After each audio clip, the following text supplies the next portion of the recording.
Divine Mercy Miracles. Taken from the book, God Exists. The evidence.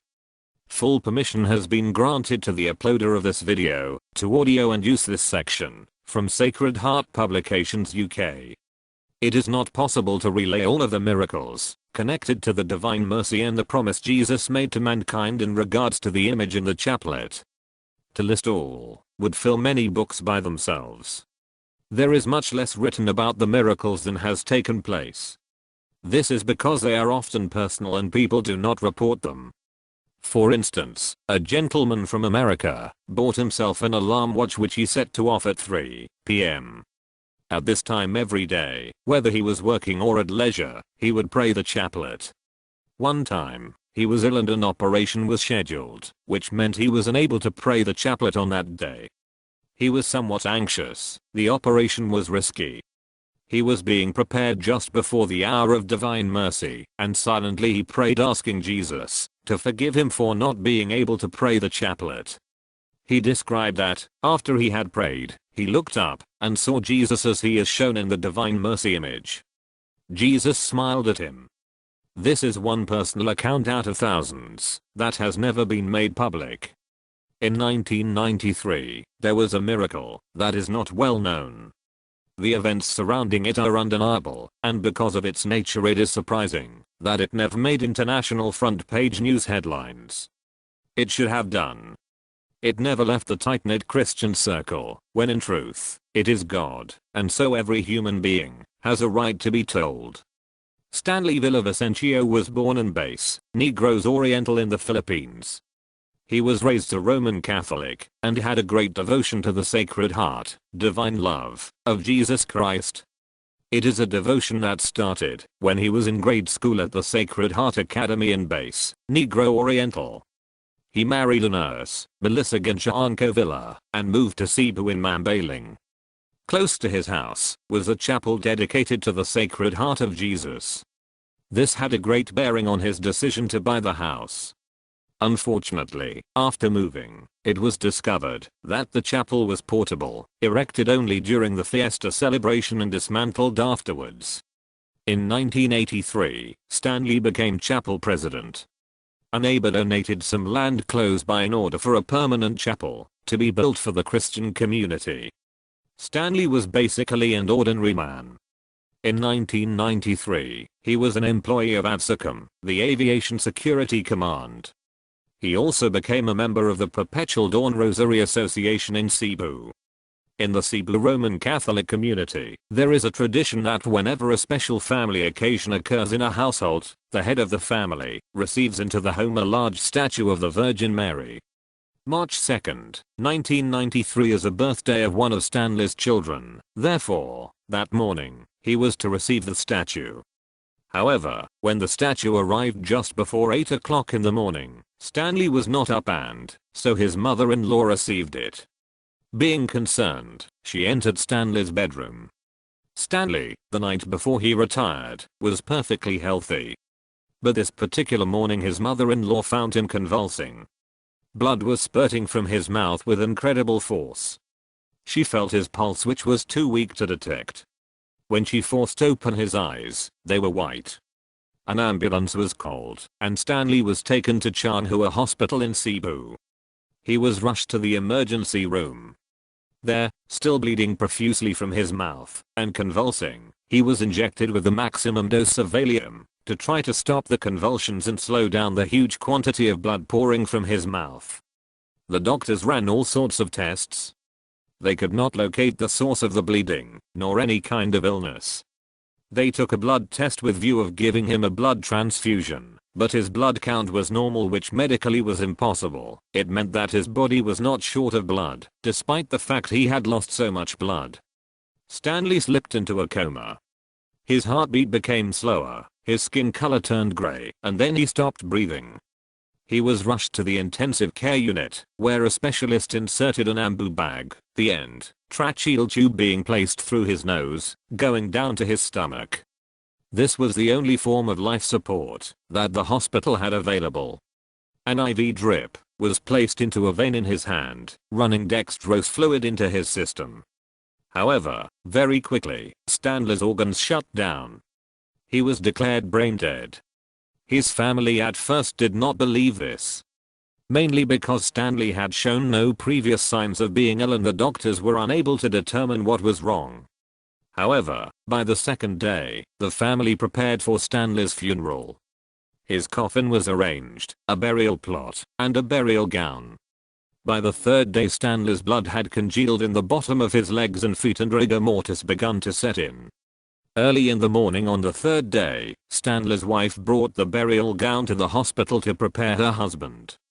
Neighbors gathered outside of the chapel to receive Stanley's coffin. Flowers were laid out for the wake. A death certificate was already signed. But Stanley came back from the dead, perfectly healthy, as if nothing had happened. While his heart was flatline, his brain dead, Stanley had in spirit met for the first time Jesus Christ of the Divine Mercy. Now, the fact is that all of Stanley's medical records show this happened. He was first in a coma and then dead. Every sequence of his medical attention was, as is the custom, documented. On investigation, these records were examined, and all medical staff involved questioned. Stanley came to England in the year 2001. Here, he very kindly gave an interview, in which he described the events and his experience during death, and how after he was sent back with a mission. This is his testimony. No attempt has been made to edit Stanley's account or accent the way he speaks the English language.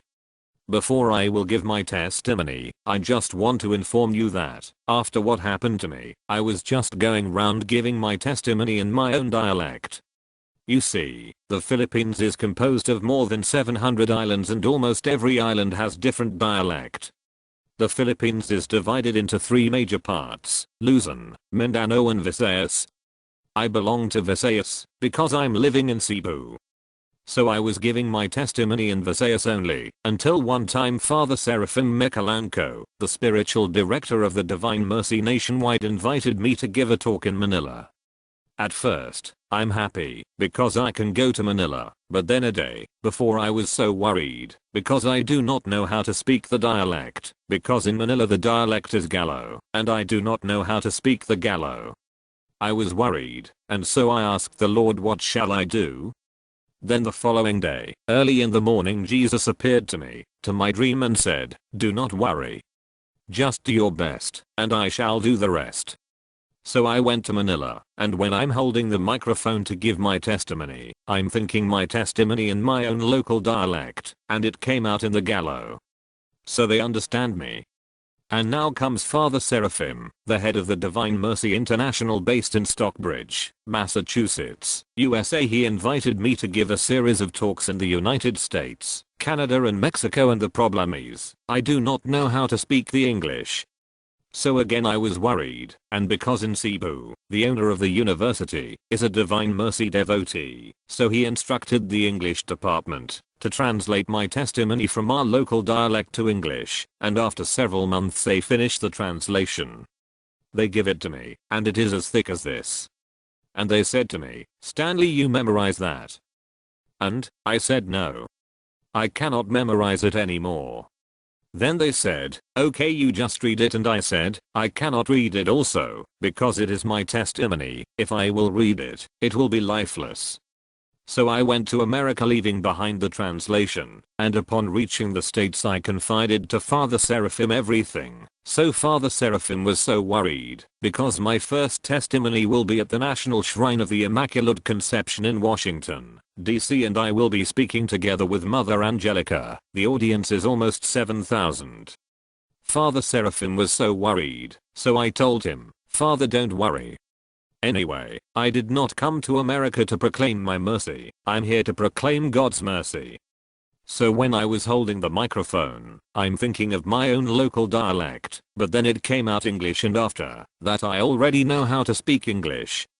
What I'm going to tell you is what happened to me.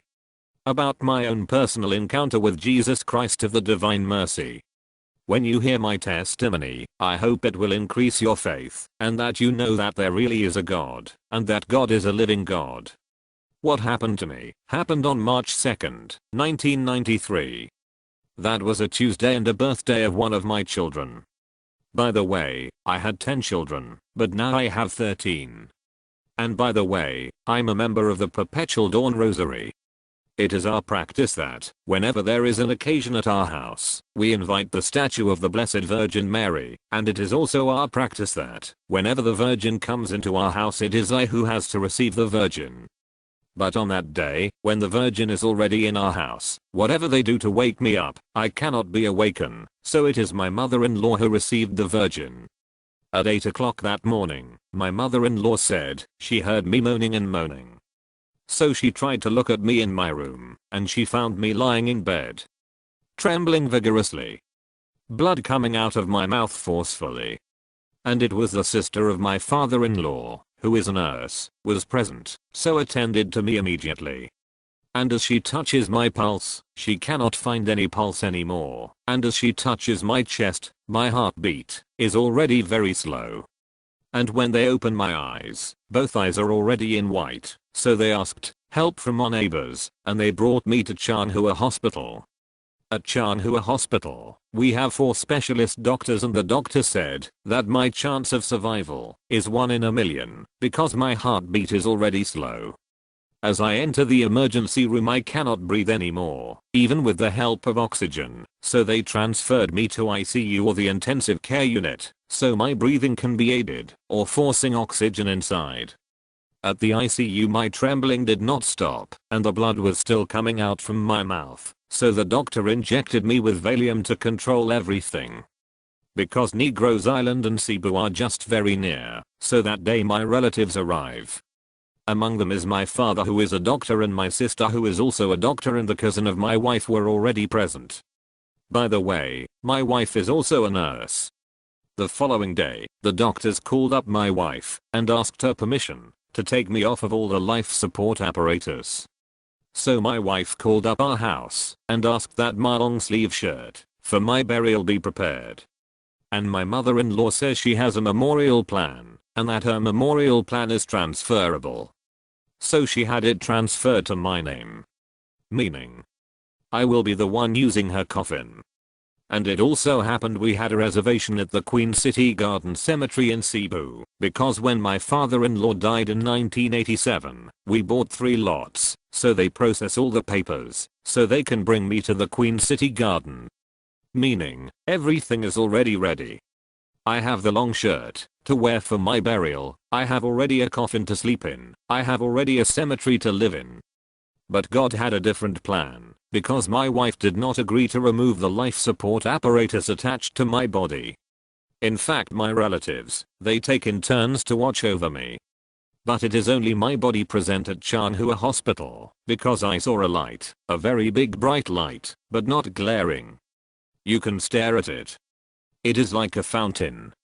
It is like a fog as it slowly evaporates, until I notice someone is standing in front of me. And when I look at his